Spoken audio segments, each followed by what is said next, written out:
नमस्कार, आपके साथ मैं हूं कुंदन जमैर। आज हम 8 बजे की 8 बड़ी खबरें लेकर फिर से हाजिर हैं। पहली खबर के बारे में आपको बताएं तो पहली खबर अमित शाह से जुड़ी हुई है। दरअसल उन्होंने एक महत्वपूर्ण बैठक बुलाई है। ये गृह मंत्रियों की चिंतन बैठक है। इंटरनल सिक्योरिटी पर गृह मंत्री ने यह बैठक बुलाई है। वहीं दूसरी खबर की ओर नजर डालें तो अमित शाह की फरीदाबाद में जन उत्थान रैली भी होगी। हरियाणा सरकार के 8 साल पूरे होने पर यह रैली होगी। तीसरी खबर की बात करें तो रक्षा मंत्री राजनाथ सिंह का आज कश्मीर दौरा होगा। बड़गांव में युद्ध स्मारक पर जाएंगे राजनाथ सिंह। चौथी खबर की ओर देखें तो कांग्रेस की भारत जोड़ो यात्रा आज फिर से शुरू होगी। भारत जोड़ो यात्रा का अब तेलंगाना चरण शुरू होगा। पांचवी खबर की बात करें तो दिल्ली में कूड़े को लेकर बीजेपी और आप आमने सामने हैं। गाजीपुर लैंडफिल साइट देखने जाएंगे केजरीवाल। पूरी खबर इसी बुलेटिन में आपको दिखाएंगे। छठी खबर की ओर रुख करें तो सीएम अशोक गहलोत का गुजरात दौरा से जुड़ी हुई खबर है। 4 दिन के गुजरात दौरे पर रहेंगे गहलोत। सातवीं खबर की बात की जाए तो केदारनाथ धाम के कपाट आज बंद होंगे। सुबह 8:30 बजे कपाट बंद होंगे। आखिरी और 8वीं खबर की बात करें तो T20 वर्ल्ड कप में आज भारत का नीदरलैंड से मुकाबला होगा दोपहर 12:30 बजे से।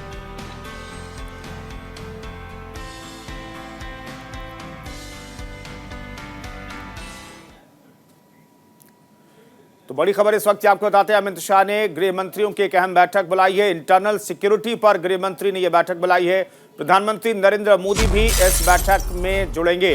पीएम मोदी वीडियो कॉन्फ्रेंसिंग के जरिए इस बैठक में शामिल होंगे।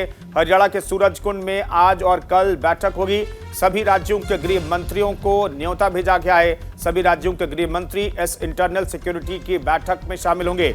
डीजीपी और गृह सचिव भी इस बैठक में तमाम राज्यों के मौजूद रहेंगे। सभी राज्य अपराध से लड़ने के तरीकों पर अपनी अपनी राय देंगे। केंद्रीय गृह मंत्री अमित शाह ने इंटरनल सिक्योरिटी को लेकर चिंतन बैठक बुलाई है। सभी राज्यों के गृह मंत्रियों की इस चिंतन बैठक में प्रधानमंत्री नरेंद्र मोदी भी शामिल होंगे। पीएम मोदी वीडियो कॉन्फ्रेंसिंग के जरिए चिंतन बैठक में जुड़ेंगे। चिंतन बैठक का आयोजन हरियाणा के फरीदाबाद स्थित सूरजकुंड में किया जा रहा है। चिंतन बैठक आज और कल यानी कि 2 दिनों तक चलेगी, जिसमें शामिल होने के लिए सभी राज्यों के गृह मंत्रियों को न्योता भेजा गया। गृह मंत्रियों को बाकायदा पत्र लिखकर बैठक में राज्य के गृह सचिव और डीजीपी को भी साथ में लाने के लिए कहा गया। बैठक के दौरान केंद्रीय गृह मंत्री अमित शाह उनसे चर्चा करेंगे। बैठक में सभी राज्य अपनी चुनौतियों के अलावा समस्याओं और अपराध से लड़ने के तरीकों पर अपनी अपनी राय रखेंगे।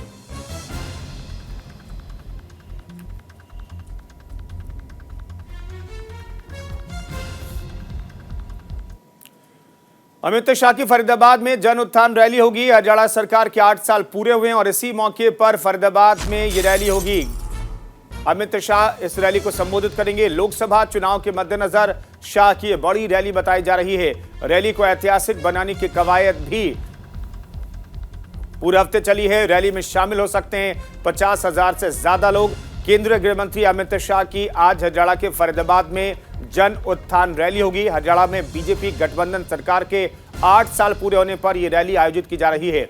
वहीं 2024 लोकसभा चुनाव के मद्देनजर इसे शाह की बड़ी रैली माना जा रहा है। इसलिए शाह की इस रैली को ऐतिहासिक बनाने की भी कवायद की गई। राजनीति के चाणक्य माने जाने वाले अमित शाह की इस रैली में 50,000 से ज्यादा लोगों के शामिल होने की उम्मीद है। ऐसे में इस जन उत्थान रैली को लेकर पुख्ता इंतजाम किए गए हैं।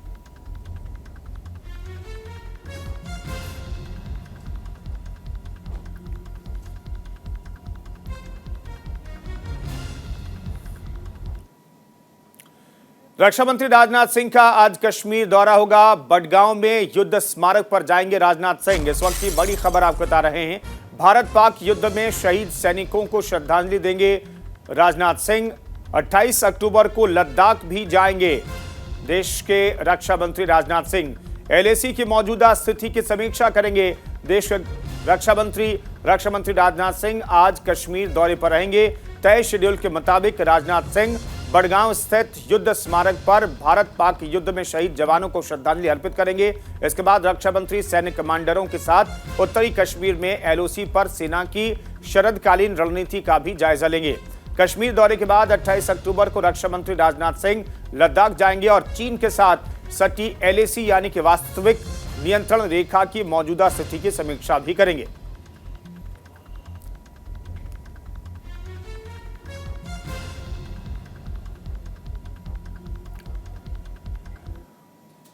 और अब बात कांग्रेस की भारत जोड़ो यात्रा की। कांग्रेस की भारत जोड़ो यात्रा आज फिर से शुरू होने वाली है। भारत जोड़ो यात्रा का तेलंगाना चरण शुरू हो रहा है। तेलंगाना के नारायणपेट जिले के मकताल से होगी शुरुआत इसकी। 3 दिनों के विराम के बाद राहुल गांधी यात्रा की शुरुआत फिर से करेंगे।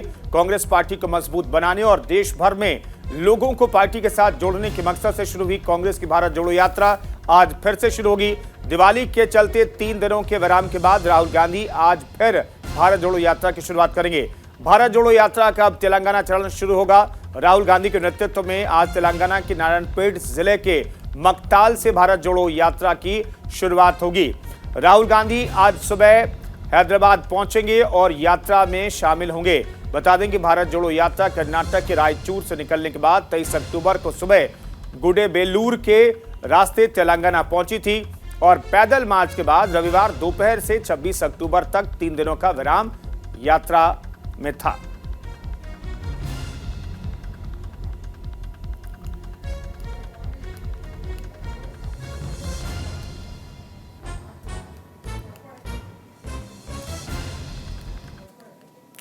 और बात दिल्ली के कूड़े की और दिल्ली के कूड़े पर हो रही सियासत की। दरअसल दिल्ली में कूड़े को लेकर बीजेपी और आम आदमी पार्टी आमने सामने है। सीएम अरविंद केजरीवाल ने कूड़े पर बीजेपी को घेरने की प्लानिंग तैयार की है। गाजीपुर लैंडफिल साइट देखने जाएंगे केजरीवाल, इसे लेकर के उन्होंने ट्वीट भी किया है। इस वक्त की बड़ी खबर आपको बता रहे हैं। सीएम अरविंद केजरीवाल ने ट्वीट करके जानकारी दी है। गाजीपुर वाला कूड़े का पहाड़ देखने जाऊंगा, केजरीवाल ने यह ट्वीट किया है।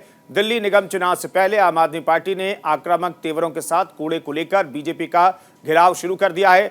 दिल्ली में मौजूदा कूड़े के पहाड़ अब चुनावी मुद्दा बनते जा रहे हैं। केंद्रीय गृह मंत्री अमित शाह के उकला लैंडफिल साइट पर वेस्ट टू एनर्जी प्लांट के उद्घाटन के बाद दिल्ली के मुख्यमंत्री अरविंद केजरीवाल ने कूड़े पर बीजेपी को घेरने की प्लानिंग बनाई है और खुद लैंडफिल साइट जाने की बात कही है।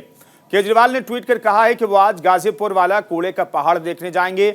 इसी ट्वीट में उन्होंने बीजेपी को घेरा है। केजरीवाल ने अपने इस ट्वीट में लिखा, इनके एक नेता से मैंने पूछा 15 साल में नगर निगम में क्या काम किया।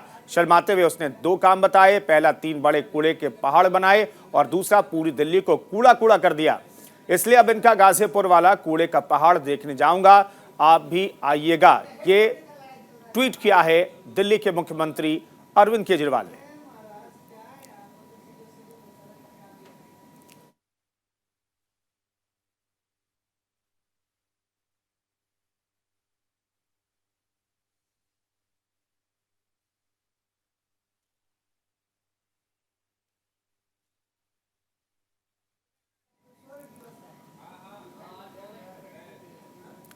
और बात गुजरात की सियासत की। दरअसल सीएम अशोक गहलोत आज गुजरात के दौरे पर रहेंगे। 4 दिन के गुजरात दौरे पर अशोक गहलोत जाने वाले हैं। गहलोत की गुजरात में चुनावी जनसभाएं होंगी। गुजरात विधानसभा चुनाव को लेकर सरगर्मियां तेज हो गई हैं। भले ही अभी चुनाव की तारीखों का ऐलान नहीं हुआ है, लेकिन राजनीतिक दलों ने उम्मीदवारों के नाम तय करने शुरू कर दिए हैं। कांग्रेस पार्टी चुनाव को लेकर काफी सक्रिय अब नजर आ रही है। पार्टी के बैठकों का दौर तो जारी है, वहीं दिग्गज कांग्रेस नेता गुजरात आ रहे हैं, जिनमें नया नाम राजस्थान के मुख्यमंत्री अशोक गहलोत का है, जो आज से गुजरात दौरे पर रहेंगे। उनका यह दौरा 4 दिनों का है। इस दौरान गहलोत कई कार्यक्रमों में शामिल होंगे और कई चुनावी जनसभाओं को भी संबोधित करेंगे। बता दें, इससे पहले कल पार्टी के विधानसभा चुनाव को लेकर अपनी अहम बैठक हुई थी, जिसकी अध्यक्षता गुजरात कांग्रेस के प्रभारी रघु शर्मा ने की थी। और अब आज अशोक गहलोत, राजस्थान के मुख्यमंत्री अशोक गहलोत गुजरात के दौरे पर रहेंगे और ये 4 दिनों तक उनका दौरा चलेगा। इस दौरान अलग अलग जिलों में वो चुनावी सभाओं को संबोधित करेंगे।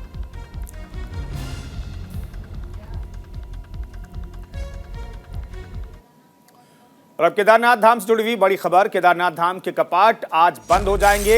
अब से कुछ देर के बाद यानी कि 8:30 बजे बंद कर दिए जाएंगे भगवान केदार के कपाट। कपाट बंद होने से पहले समाधि की भी पूजा की जाएगी। शीतकाल के लिए 6 महीने तक केदारनाथ के कपाट यहां पर बंद रहते हैं। अब ओमकारेश्वर मंदिर उखी मठ में भगवान केदार की पूजा होगी। 4 धाम की यात्रा अब अंतिम पड़ाव पर पहुंच गई है। पहाड़ों में जाड़े की शुरुआत और बर्फबारी शुरू होने के बाद धामों के कपाट बंद होने का सिलसिला शुरू हो गया है। गंगोत्री धाम के कपाट बंद होने से इसकी शुरुआत हो चुकी है और अब आज से केदारनाथ धाम के कपाट भी बंद हो रहे हैं। कपाट बंद होने को लेकर पूजन की परंपरा को शुरू कर दिया गया है। आज सुबह 8:30 बजे के करीब केदारनाथ के कपाट वैदिक मंत्रोच्चारण के बीच बंद कर दिए जाएंगे। भैया दूज के मौके पर केदारनाथ धाम के कपाट बंद हो रहे हैं और 6 महीने तक बंद रहेंगे। बता दें कि सर्दी के मौसम में भगवान केदारनाथ की पूजा अर्चना शीतकालीन गद्दे स्थल ओंकारेश्वर मंदिर ऊखी मठ में की जाएगी। केदारनाथ धाम में समाधि पूजा के बाद वैदिक परंपरा अनुसार कपाट बंद किए जाएंगे।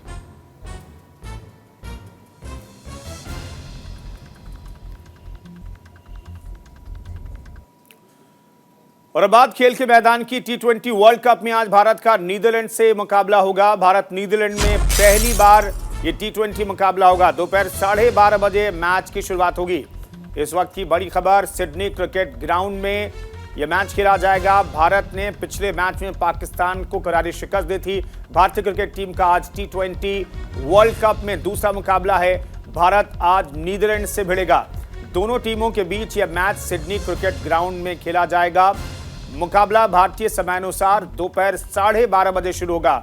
बता दें कि भारत और नीदरलैंड में पहली बार कोई T20 मुकाबला खेला जा रहा है। इससे पहले दोनों टीमों के बीच सिर्फ 2 वनडे मैच हुए हैं और दोनों भारत ने जीते हैं। भारत टूर्नामेंट के पहले मैच में पाकिस्तान को हरा चुका है, जबकि नीदरलैंड को अपने पिछले मुकाबले में बांग्लादेश से हार का सामना करना पड़ा था।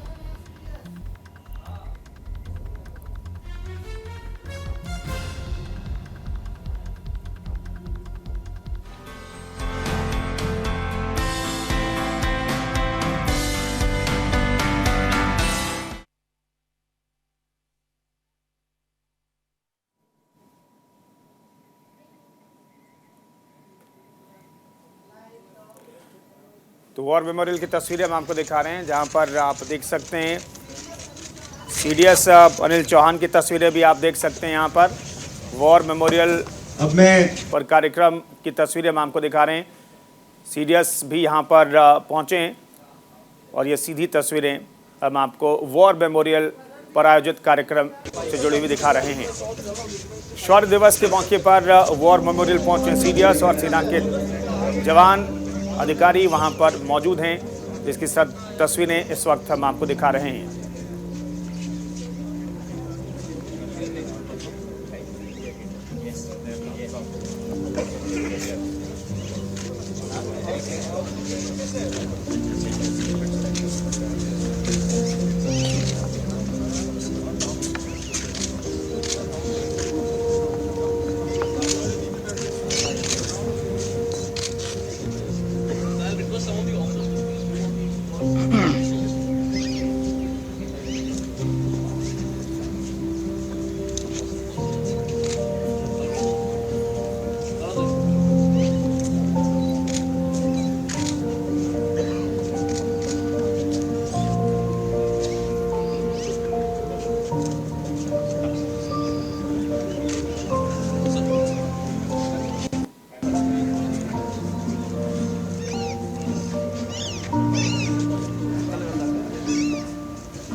पीछे आ जाओ ना, बाइक में आगे प्लीज कर जाएगा ग्रुप।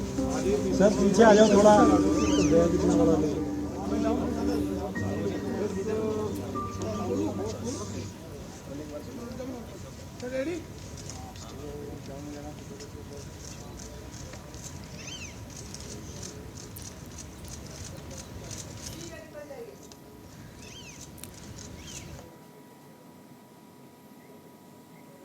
और एक बड़ी खबर आपको बताते हैं, जयशंकर के मुरीद हुए हैं यूएई के मंत्री। यूएई के आर्टिफिशियल इंटेलिजेंस मंत्री ने जयशंकर की जमकर तारीफ की है। एस जयशंकर से बेहद प्रभावित हूं, उनके भाषण देखता हूं। जयशंकर ने भारत की नई छवि बनाई है। उमर सुल्तान यूएई के मंत्री ने यह बयान दिया है। भारत की विदेश नीति लाजवाब है। उमर सुल्तान ने भारत की शान में कसीदे पढ़े हैं। भारत किसी के गुट में शामिल नहीं होता। उमर सुल्तान ने यह भी जिक्र किया है। भारत के विदेश मंत्री एस जयशंकर पूरी दुनिया में भारत की नई तस्वीर बनाने में जुटे हुए हैं। वैश्विक पटल पर उनकी बेबाकी का कोई जवाब नहीं है। जयशंकर जिस तरह से अच्छे तर्क के साथ पूरी दुनिया में भारत का पक्ष रखते हैं, उससे भारत की मजबूत स्थिति का पता भी चलता है। और उनकी इस काबिलियत के बाद अब खाड़ी देश यूएई के मंत्री भी मुरीद हो गए हैं। यूएई के आर्टिफिशियल इंटेलिजेंस मंत्री उमर सुल्तान अल उलामा ने जयशंकर की जमकर तारीफ की है। उमर सुल्तान ने एस जयशंकर को लेकर अपनी राय रखते हुए कहा कि भारत के विदेश मंत्री एस जयशंकर दुनिया में भारत की नई छवि बनाने की कोशिश कर रहे हैं। यूएई के मंत्री ने दिल्ली में हो रहे वर्चुअल सम्मेलन में कहा कि जहां दुनिया भर के देशों में खींचतान का माहौल है, वहीं भारत की विदेश नीति एकदम स्पष्ट और प्रभावित करने वाली है।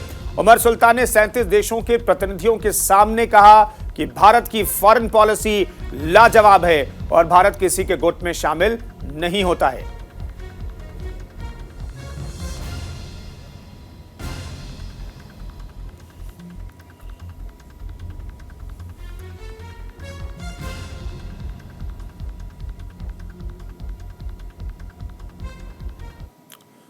आजम खान पर आज आ सकता है बड़ा फैसला। रामपुर कोर्ट भड़काऊ भाषण मामले में सुना सकता है फैसला। 2019 के लोकसभा चुनाव के दौरान भड़काऊ भाषण दिया था। भड़काऊ भाषण के आरोप में दर्ज हुआ था मुकदमा। समाजवादी पार्टी नेता आजम खान के खिलाफ भड़काऊ भाषण मामले में आज रामपुर कोर्ट अपना फैसला सुनाएगा। अदालत ने 21 अक्टूबर को दोनों पक्षों की सुनवाई पूरी होने के बाद फैसला सुरक्षित रख लिया था। यह मामला 2019 के लोकसभा चुनाव से जुड़ा है, जब कथित तौर से आजम खान ने रामपुर की मिलक विधानसभा में चुनावी भाषण के दौरान आपत्तिजनक और भड़काऊ टिप्पणियां की थी। चुनाव प्रचार के दौरान आजम खान के खिलाफ आचार संहिता के उल्लंघन और भड़काऊ भाषण देने का मामला मिलक कोतवाली में दर्ज हुआ था। बीजेपी नेता आकाश सक्सेना ने आजम खान के खिलाफ शिकायत दर्ज कराई थी। इसके बाद रामपुर की एमपी एमएलए कोर्ट में इस मामले की सुनवाई चली।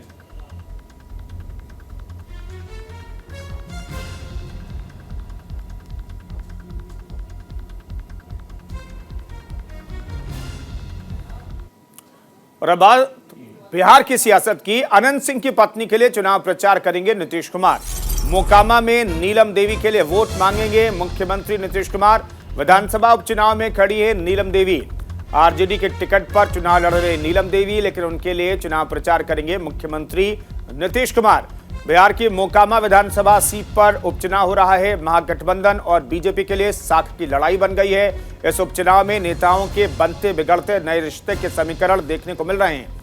बिहार के मुख्यमंत्री नीतीश कुमार कभी जिस अनंत सिंह की पत्नी नीलम देवी को चुनाव हराने पर आमादा थे, वो नीतीश अब उन्हें जिताने की मशक्कत कर रहे हैं। सियासी बदलाव के बाद गठबंधन की मजबूरी के चलते सीएम नीतीश और ललन सिंह आरजेडी प्रत्याशी नीलम देवी के लिए कैंपेन करेंगे। बता दें कि बिहार में 3 नवंबर को मोकामा और गोपालगंज विधानसभा सीटों पर उपचुनाव के लिए मतदान होना है। मोकामा सीट से विधायक रहे अनंत सिंह को सजा सुनाए जाने के बाद विधानसभा की सदस्यता से वो अयोग्य घोषित किए गए। तब से ये सीट खाली थी, जबकि गोपालगंज सीट विधायक सुभाष सिंह के निधन के कारण खाली हुई है। मोकामा सीट आरजेडी के पास थी तो गोपालगंज बीजेपी के पास थी।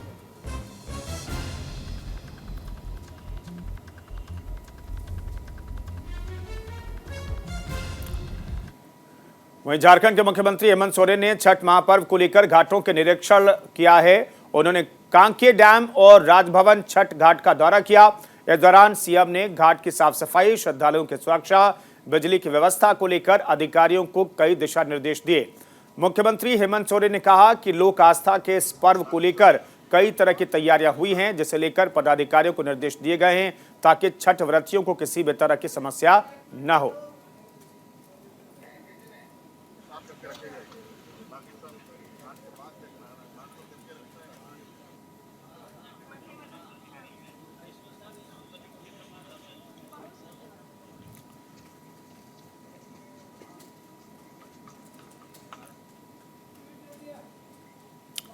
और एक बड़ी खबर आपको बताते हैं, एलन मस्क ने ट्विटर पर अपना बायो बदलकर एक खास संदेश दिया है। वहीं मस्क ने ट्विटर बायो पर चीफ ट्वीट लिखा है। वहीं एलन मस्क एक वीडियो में भी नजर आ रहे हैं, जहां एलन मस्क एक सिंह को ले जाते हुए दिखाई दे रहे हैं। मस्क अपने अंदाज में कुछ खास संदेश देने के लिए भी जाने जाते हैं। एलन मस्क ने ट्विटर पर बदला है बायो। ट्विटर पर लिखा चीफ ट्वीट। एक वीडियो में सिंह को ले जाते हुए दिखे मस्क अपने खास अंदाज में मस्क संदेश देते हुए दिखाई दे रहे हैं।